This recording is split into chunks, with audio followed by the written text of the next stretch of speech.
ஓம் ஸ்ரீ குருப்பியோ நமக. வக்ரதுண்ட மகாகாய சூரியகோட்டி சமப்பிரப நிர்விக்னம் குருமே தேவ சர்வகாரியேஷு சர்வதா. ஓம் வீரத்வஜாய வித்மஹே விக்னஹஸ்தாய திமஹி தன்னோ பௌம பிரச்சோத்யாத். மார்ஸ் மீடியா நேயர்கள் எல்லாருக்கும் ஜோதிட குருஜியின் இனிய வணக்கங்கள், வாழ்த்துக்கள், ஆசீர்வாதங்கள். எல்லாருமே நல்லா இருக்கணும் அப்படிங்கிறதுக்காகத்தான் நிறைய பதிவுகளை போட்டுக்கிட்டு இருக்கோம். எல்லாருமே பார்த்து அதற்குண்டான சில பரிகாரங்களை செய்ய நல்லது நடக்கும். சில பேர் கேட்கலாம், பரிகாரத்தினால நல்லபடியாக நடக்குமா, கர்மா விலகுமா அப்படின்னா, இதெல்லாம் ஒரு ஸ்டெப்பு ஏறுறதுக்கு, அதாவது கொஞ்சம் கொஞ்சமாக குறையிறதுக்கு. எடுத்த உடனே அந்த பரிகாரம் பண்ண உடனே எல்லாமே நல்லபடியாக ஆகணும்னா எல்லாருமே அந்தந்த பரிகாரத்தை பண்ணிவிட்டு டக்குன்னு முன்னேறிட்டு போயிட்டு இருக்கலாம். ஆனால் இது பரிகாரங்கிறது ஒரு பிரீத்தி. கொஞ்சம் கொஞ்சமாக நமக்கு கஷ்டங்கள் விலகும். ஏன்னா இந்த கர்மாவை அனுபவிக்கிறதுக்காக வந்திருக்கோம் நம்ம பூலோகத்துக்கு. அதனால் கண்டிப்பாக இந்த பரிகாரங்களை செய்ய கொஞ்சம் இந்த கிரகங்களோட தாக்கங்கள் நமக்கு கொஞ்சம் குறையும். அந்த வகையில் இந்த பதிவில் நம்ம பார்க்க போகிறது செவ்வாய் பகவானின் அற்புதமான ஒரு பயிற்சி. இந்த செவ்வாய் பகவான் தான் ஒரு 2 மாதம் அந்த மாதிரிலாம் இருப்பார். கிட்டத்தட்ட 45 நாட்கள், 50 நாட்கள், 60 நாட்கள் அந்த மாதிரிலாம் வருவார். ஏன் அப்படின்னா, இந்த சூரிய பகவானுக்கு கொஞ்சம் இந்த பக்கத்தில் இருக்கிறது செவ்வாய், அதுக்கடுத்தது குரு, அதுக்கடுத்தது பார்த்திங்கன்னா சேட்டன், ராகு, கேது. அதனால தான் கேது வலிமையான கிரகம். ராகு அடுத்தது, குரு அடுத்தது செவ்வாய். ஆக சூரியனுக்கு மிக அருகில் இருக்கக்கூடிய கோள்கள்னு பார்த்திங்கன்னா புதன், சுக்கிரன். அந்த வகையில் இந்த செவ்வாய் பகவான் அப்படின்னா மங்களக்காரகன், பூமிக்காரகன், உடன்பிறப்புக்காரகன், அதாவது பிராத்ருக்காரகன்னு அழைக்கப்படுபவர். உணர்ச்சி, ரத்தம், இதுக்கெல்லாம் அவர் தான் அதிபதி. ஒருத்தரை கேட்டாக்க, அவன் ரத்தம் சூடாக இருக்குப்பா அப்படின்னு சொல்லுவாங்க. அப்படின்னா என்ன அர்த்தம் அப்படின்னா, இந்த செவ்வாய் பகவான் ஆட்சியாக இருப்பார், இல்லைன்னா உச்சமாக இருப்பார். ஏன்னா அவருக்கு முணுக்கு கோபம் வரும், உணர்ச்சி அதிகமாக இருக்கும். சில நேரங்களில் அவருக்கு ஒரு ஆளுமை கிடைக்கும், தைரியம். அதனால் செவ்வாய் பலமாக இருந்தால் ரொம்ப விசேஷம். அதுவும் இந்த செவ்வாய் 3, 6, 10, 11 ஆகிய உபஜய ஸ்தானங்களில் இருந்தால் ரொம்ப விசேஷம். ஒருத்தர் கேட்டிருக்காரு, எனக்கு செவ்வாய் தோஷம் இருக்கா அப்படின்னு. அதாவது செவ்வாய் தோஷம் எப்போ பார்க்கணும் அப்படின்னா, திருமண யோகம் பார்க்கும்போது தான் அந்த செவ்வாய் தோஷம் பார்க்கணும். மற்றபடி 4ஆம் இடத்துல இருந்தால் வீடு வாகனம்லாம் கிடைக்கும். என்ன 2ஆம் இடத்துல இருந்தால் தனவரவு இதெல்லாம் வரத்துக்கு வாய்ப்புகள் இருக்குது. நிறைய விஷயங்கள் நல்ல இடத்துலலாம் இருக்குது. ஆனால் இந்த செவ்வாய் தோஷம் நம்ம திருமணம் எப்போ பண்ண போகிறோமோ அப்போ தான் பார்க்கணும். அந்த வகையில் இந்த செவ்வாய் பகவான் இப்போது ரிஷபராசியில் இருக்கார். இப்போ எங்கே வரப்போகிறாருன்னு பார்த்திங்கன்னா, மிதுன ராசிக்கு வரப்போகிறார். எப்போ? 26/8/2024 முதல் 22/10/2024 வரைக்கும் கிட்டத்தட்ட 58 நாட்கள் மிதுன ராசியில் சஞ்சாரம் பண்ண போகிறார்.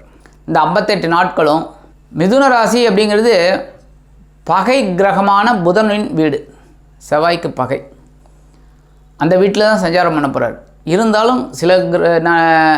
இருந்தாலும் சில ராசிகளுக்கு நன்மைகள் கண்டிப்பாக கொடுப்பார், சில ராசிகளுக்கு பிரச்சனைகளை கொடுத்து அதுலேருந்து வெளியே வரத்துக்கு ஒரு இதையும் கொடுப்பார். அங்கே தான் அவங்க பரிகாரம் பண்ணணும். பண்ண நல்லது. சரி, நல்ல ஃபேவரபிளாக இடத்துல இருக்கார் அப்படின்னாலும் சில பரிகாரங்கள் பண்ண ரொம்ப சந்தோஷமான ஒரு சூழ்நிலை கண்டிப்பாக அமையும். இந்த 58 நாட்களும் மிதுன ராசியில் சஞ்சாரம் பண்ண போகிறார் இந்த செவ்வாய் பகவான். 26/8/2024 முதல் 5/9/2024 வரைக்கும் 11 நாட்கள் செவ்வாயின் சொந்த நட்சத்திரமான மிருகசிரிஷ நட்சத்திரத்தில் சஞ்சாரம் பண்ண போகிறார். ஏன்னா இந்த மிதுன ராசிங்கும்போது மிருகசிரிஷம் 3, 4 ஆகிய பாதங்கள், திருவாதிரை மற்றும் புனர்பூசம் 1, 2, 3 ஆகிய பாதங்கள். அடுத்தபடியாக 6/9/2024 30/9/2024 வரைக்கும் 25 நாட்கள், கிட்டத்தட்ட 25 நாட்கள் ராகுவின் திருவாதிரை நட்சத்திர காலில் சஞ்சாரம் பண்ண போகிறார். அடுத்தபடியாக 1/10/2024 முதல் 22/10/2024 வரைக்கும் 22 நாட்கள் குருவின் புனர்பூச நட்சத்திர காலில் சஞ்சாரம் பண்ண போகிறார். அந்த வகையில் 58 நாட்கள் இந்த செவ்வாய் பகவான் மிதுன ராசியில் சஞ்சாரம் பண்ண போகிறார். இந்த பதிவுக்கு போகிறதுக்கு முன்னாடி சப்ஸ்கிரைப் பண்ண எல்லாருக்கும் எங்களோட வாழ்த்துக்கள், ஆசீர்வாதங்கள். சப்ஸ்கிரைப் பண்ணலையா, பண்ணிக்கோங்க. அதேமாரி இந்த பதிவை ஸ்கிப் பண்ணாமல் ஃபுல்லாக பார்த்துட்டு லைக் பண்ணுங்கள், கமெண்ட் பண்ணுங்கள், ஷேர் பண்ணுங்கள். முக்கியமாக லைக் பண்ணுங்கள். நிறைய பேர் லைக் பண்ண எங்களுக்கு ஒரு உத்வேகம் கிடைக்கும். சரியா? அடுத்தபடியாக நிறைய பேர் கேட்டிருக்கீங்க, சில பேருக்கு எதுவுமே நடக்கலை அப்படின்னு. அவங்களுக்கெல்லாம் பார்த்திங்கன்னா ஜனனகால ஜாதகம் பார்க்கணும். அதாவது பிறந்த ஜாதகம்னு ஒன்று இருக்குது பார்த்தீங்களா, அது பார்க்கணும். ஏன்னா முக்கியமாக பார்த்திங்கன்னா தசா புக்தி, அடுத்தது உங்களோட கிரக அமைப்புகள் எங்கெங்கே யார் யார் என்னென்ன இருக்காங்க, அதே மாதிரி கோச்சாரம் எப்படி, இதை 3 பார்த்தா தான் 100% ஒர்க் அவுட் ஆகும்.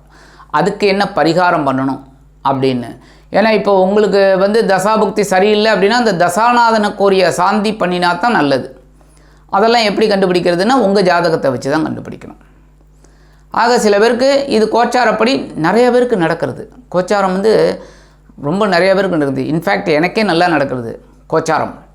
ஸோ சில பேருக்கு கோச்சாரம் ஒர்க் அவுட் ஆகும். சில பேருக்கு கோச்சாரம் எப்படி அப்படின்னாலும் நல்லது நடக்கலை அப்படின்னா ஜாதகம் பார்க்கணும். பார்த்தா தான் முழுமையான பலன் நம்ம தெரிஞ்சுக்கலாம். இப்போது இந்த மிதுன ராசியில் சஞ்சரிக்கக்கூடிய செவ்வாய் பகவான் ஒவ்வொரு ராசிக்கும் என்னென்ன பலாபலன்களை கொடுக்க போகிறார் அப்படிங்கிறத பற்றி நம்ம இப்போ தெளிவாக பார்ப்போம். பதிவுக்கு போகலாமா? எனதருமை கும்பராசி அன்பர்களே, இந்த பதிவில் நம்ம என்ன பார்க்க போகிறோம்னா செவ்வாய் பகவானின் அற்புதமான ஒரு பெயர்ச்சி. இந்த செவ்வாய் பகவான் உங்களுக்கு சகாயாதிபதி, ஜீவனாதிபதி. நல்லா கவனிங்க. ஜீவனம் விருத்தி அடையணும், முயற்சி பண்ணணும். உங்களோட முயற்சிகளை எடுத்திங்கனாலே ஜீவனம் விருத்தி அடையும். ஏன்னா 3-10 குடை அதிபதி இவர் தான், செவ்வாய் பகவான். அந்த செவ்வாய் பகவான் அப்படிங்கும்போது பூமி காரகன், மங்கள காரகன். இப்போ ஒரு வீடு வாங்கணும் அப்படின்னு நினச்சா எல்லாரும் போய் வாங்கிட முடியுமா? இன்னும் ரோட்டில் இது போட்டால் வச்சுன்னு இருக்கான், ஒரு துணியை போட்டு விரித்து இந்த இடம்னு விற்றுன்னு இருக்காங்க. கிடையாது. கஷ்டப்பட்டு உழைச்சா தான் காசு கிடைக்கும். அந்த காசு நிறையா வந்தால் தான் வீடு வாங்க முடியும். என்னதான் லோன் போடணுன்னாலும் அந்த லோனை திருப்பி அடைக்கணுமா? ஆக இந்த சகாயாதிபதி, ஜீவனாதிபதி செவ்வாய் பகவான் இதுவரைக்கும் உங்களோட சுகஸ்தானமாக 4ஆம் இடத்துல இருந்தார். சில பேருக்கு சொத்து சேர்க்கை கொடுத்தார். சில பேருக்கு உற்றார் உறவினர்கள் மூலமாக சில நன்மைகளை கொடுத்தார். வெளியூர்லன்னா வெளிநாட்டு பயணங்கள் நல்லபடியாக அமைஞ்சுது. எடுக்கிற காரியங்களும் உத்தியோகத்துலேயும் சரி, தொழில் வியாபாரத்துலேயும் பரவாயில்ல. சில பேருக்கு புதுசாக வேலை கிடைச்சிது. இந்த மாதிரிலாம் நடந்தது. அந்த வகையில் இந்த செவ்வாய் பகவான் இப்போ எங்கே வரப்போகிறான்னா சுகஸ்தானத்தை விட்டு விலகி பஞ்சமஸ்தானத்துக்கு வரப்போகிறார். 5ஆம் இடம். கொஞ்சம் குழப்பம் இருக்கலாம். ஆனால் 5ஆம் இடத்துல இருக்கிற செவ்வாய் பகவான் அற்புதமான முன்னேற்றத்தை கொடுப்பார். பெரிய முன்னேற்றத்தை கொடுப்பார். எந்த அளவுக்கு உழைக்கிறீங்களோ அந்த அளவுக்கு உத்தியோகத்தில், தொழில் வியாபாரத்தில் நீங்கள் பரபரப்பாக இருக்கணும். ஏன்னா ஜீவனாதிபதி பரபரப்பாக இருந்தீங்கனாலே கண்டிப்பாக நல்லது. அதே சமயம் நீங்கள் எடுக்கிற காரியங்கள்லாம் ரொம்ப அற்புதமாக நிறைவேறும். மனசில் ஒரு சந்தோஷம் இருக்கும், தைரியம் இருக்கும். அதேமாதிரி குடும்பத்தில் மங்கள காரகன் நல்ல ஒரு சந்தோஷத்தை ஏற்படுத்தி கொடுப்பார். குழந்தைகள் மூலமாக ஒரு சந்தோஷத்தை கொடுப்பார். புனித பயணங்கள் மூலமாக ஒரு சந்தோஷத்தை கொடுப்பார். குலதெய்வ பிரார்த்தனைகளை நிகழ்த்தி அதன் மூலமாக சந்தோஷத்தை கொடுப்பார். ஏன்னா குலதெய்வம் ரொம்ப நல்லது. கூப்பிட்ட குரலுக்கு ஓடி வரக்கூடிய தெய்வம் குலதெய்வம். நீங்கள் உடனே கூப்பிட்டீங்கன்னா வந்துடுவார். குலதெய்வம் தான். குலதெய்வ வழிபாடு தான். எந்த ஜோசியர்கிட்ட நீங்கள் போனாலுமே சரி, இஷ்ட தெய்வ வழிபாடு பண்ணுங்க, குலதெய்வ வழிபாடு. முதல்ல என்ன பிள்ளையார் வழிபாடு, அதுக்கப்புறம் உங்கள் குலதெய்வத்தை மறக்காதீங்கோ அப்படிம்பார். குலதெய்வ வழிபாடு நல்லபடியாக நடக்கும். 26/8/2024 முதல் 5/9/2024 வரைக்கும் 3-10 குடை அதிபதி செவ்வாய் பகவானின் மிருகசிரிஷ நட்சத்திர காலான சொந்த நட்சத்திர காலில் இந்த செவ்வாய் பகவான் ட்ராவல் பண்ணுறார். இந்த நேரத்தில் குழந்தைகள் ரொம்ப ஆதரவாக இருப்பாங்க. குழந்தைகள் மூலமாக ஒரு நன்மைகள் உங்களுக்கு கிடைக்கும். அதேமாரி வீடு, மனை, வாகனம் இதெல்லாம் வாங்கணும் அப்படின்னா கண்டிப்பாக ஒரு நல்ல ஒரு சிச்சுவேஷன் உங்களுக்கு அமையும். எடுக்கிற காரியங்கள் உங்களுக்கு தைரியத்தின் பேரில் வெற்றியை கொடுக்கும். உத்தியோகத்தில் முன்னேற்றம், தொழில் வியாபாரத்தில் ஒரு முன்னேற்றம். எதை வைத்து? உங்கள் முயற்சிகளை வைத்து. 3ஆம் இடத்து அதிபதி அவர் தான். ஸோ முயற்சி முயற்சி முயற்சி, விடாமுயற்சி, அதுதான் உங்களுக்கு வெற்றியை கொடுக்கும். தயவுசெய்து நான் சொல்லதை கேளுங்க. முயற்சி. உங்களோட ராசிநாதன் சனி பகவான். உழைச்சா அவருக்கு ரொம்ப பிடிக்கும். சனி பகவானுக்கு நீங்கள் யாராக இருந்தாலும் சரி, 12 ராசிக்காராலும் எவ்வளோக்கு எவ்வளோ உழைக்கிறோமோ அந்தளவுக்கு சனி பகவான் ஒரு இதை கொடுப்பார், உயர்வை கொடுப்பார். 6/9/2024 முதல் 30/9/2024 வரைக்கும் ராகுவின் திருவாதிரை நட்சத்திர காலில் இந்த செவ்வாய் ட்ராவல் பண்ணுற நேரத்தில் உங்களோட முயற்சிகள் கண்டிப்பாக நல்லா அண்டர்லைன் பண்ணி நோட் பண்ணிக்கோங்க, கண்டிப்பாக வெற்றியை கொடுக்கும். ஏன்னா ராகு பிரம்மாண்டம். பிரம்மாண்டமான ஒரு வெற்றியை கொடுக்குறவர் அவர் தான், ஒரு உயர்வை கொடுக்குறவர் அவர் தான். கொடுத்து கெடுப்பார். ஏன்?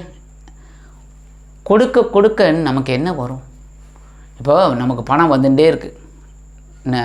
இப்போ நம்ம வந்து 100 ரூபாய்க்கு உழைச்சிருக்கோம், 200 கிடைக்கிறது. 200 ரூபாய்க்கு உழைக்கிறோம், 500 கிடைக்கிறது. 500 ரூபாய்க்கு உழைக்கிறோம், 1000 ரூபாய் கிடைக்கிறது. கிடைக்க கிடைக்க என்ன ஆகும்? மனசில் ஒரு மமதை வரும், கர்வம் வரும், நம்ம தாங்கிற ஒரு இது வரும்.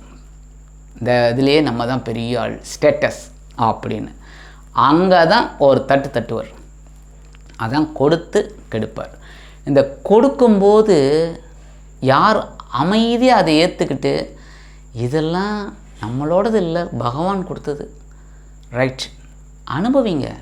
ஏன்னா இந்த பூமியில் நம்ம வந்ததே இந்த கர்மாவை பலன்களை அனுபவிக்கிறதுக்கு தான். அப்போ இதெல்லாம் அனுபவிக்கணும், ஆடக்கூடாது. ஸோ இதை நீங்கள் அப்ளிகபிள் பண்ணினீங்க அப்படின்னா ராகு உங்களுக்கு உயர்வைத்தான் கொடுப்பார், கொடுத்து கெடுக்க மாட்டார். கொடுத்துக்கிட்டே இருப்பார், துளியோண்டு கெடுப்பார், லைட்டாக, அவ்வளோதான். 10 கோடி நம்ம சம்பாதிச்சிட்டோங்க, 1 கோடி போச்சுன்னா பரவாயில்லையா, 9 கோடி இருக்குல்ல, அப்படி நினச்சிக்கணும். ஸோ இந்த ராகு பகவான் உங்களை பிரம்மாண்டமாக யோசிக்க வைப்பார், அந்த பிரம்மாண்டத்துக்கு ஒரு வெற்றியை கொடுப்பார்.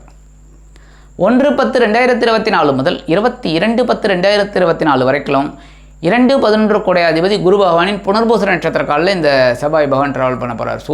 சூப்பர். ஏன்? உங்களுக்கு குரு வந்து தனவாக்கு குடும்பஸ்தானாதிபதி, லாபபாதிபதி, அற்புதம். அந்த குருவோட நட்சத்திரமான புனர்பூசத்தில் இவர் வந்து மங்களகாரகன் ட்ராவல் பண்ணுற நேரத்தில் குழந்தைகள் மூலமாக நல்லது நடக்கும். அதேமாரி குழந்தைகளின் திருமண யோகம் பூர்த்தி அடையும். ரொம்ப நாளாக வரன்னு பார்த்துருந்தீங்கன்னா கண்டிப்பாக சக்ஸஸ் ஆகும். இருக்கிற காரியங்களும் உங்களுக்கு நல்லபடியாக அமையும். எதிர்பாராத செலவுகளும் உங்களுக்கு கிடைக்கும். ஏன் அப்படின்னா விரயஸ்தானத்தில் குரு பகவானின் 9ஆம் பார்வை விழுது உங்கள் ராசிநாதன். அப்போ செலவுகள் சுப செலவுகளாக வரும். சில பேருக்கு வீடு, மனை, வாகனம், இல்லைன்னா ஏதாவது ஒன்று வாங்குற மாதிரி இருக்கும், வீட்டுக்கு தேவையானதெல்லாம் வாங்குற மாதிரி இருக்கும். அந்த மாதிரி ஒரு நன்மைகள் உங்களுக்கு கண்டிப்பாக கிடைக்கும். உத்தியோகத்தில் முன்னேற்றம், தொழில் வியாபாரம் நல்லபடியாக நடக்கும். சில பேருக்கு புதுசாக தொழில் தொடங்கக்கூடிய ஒரு வாய்ப்பும் உண்டாகும்.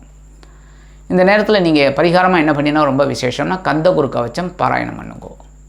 கந்தகுரு கவச்சம் பாராயணம் பண்ண அற்புதமான ஒரு முன்னேற்றம் உங்களை தேடி வரும். ஆக இந்த சின்ன பரிகாரத்தின் மூலம் சகாயாதிபதியும் ஜீவனாதிபதியுமான இந்த செவ்வாய் பகவான் உங்களுக்கு மிதுன ராசியில் அமர்ந்து கொண்டு கிட்டத்தட்ட 58 நாட்கள் அற்புதமான ஒரு முன்னேற்றத்தை கண்டிப்பாக கொடுப்பார் என்று கூறி விடைபெறுகிறேன். நன்றி, வணக்கம். மீண்டும் ஒரு அருமையான பதிவில் நான் உங்களை மனமகிழ்ச்சியோடு சந்திக்கிறேன். வாழ்த்துக்கள். வாழ்க வளமுடன். இந்த சேனல் உங்களுக்கு பிடிச்சிருந்தா மறக்காம சப்ஸ்கிரைப் பண்ணுங்க, ஷேர் பண்ணுங்க, லைக் பண்ணுங்க, கமெண்ட் பண்ணுங்க.